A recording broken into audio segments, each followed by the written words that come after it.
వయసులో ఉన్నప్పుడు కూడా లభించే ఆహారం తాటె ముంజలు. ఈ తాటె ముంజలు అనేవి ఒక చక్కటి పోషకాహారము.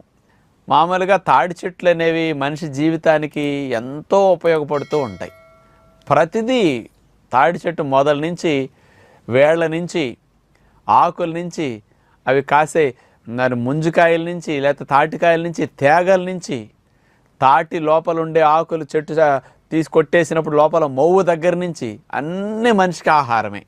అందుకని పూర్వం రోజుల్లో మనుషులందరూ ప్రకృతిలో ఎక్కడికక్కడ ఊరికే అట్లా పడి మొలిసేయి కాబట్టి తాడి చెట్లు, ఆ తాడి చెట్లు యొక్క ఆహారాన్ని ప్రధానంగా వాడుకోవటం, ఆ తాడి చెట్టుని కలపక కానీ వస్తువులకి కొన్ని సదుపాయాలు తయారు చేసుకోవడానికి ఉపయోగించేవారు. మరి అట్లాంటి తాటి ముంజలు వేసవికాలంలో ముఖ్యంగా ఏప్రిల్ నెల, మే నెల వచ్చినాయంటే తాటి ముంజలు బాగా విరివిగా దొరుకుతుంటాయి. చాలామంది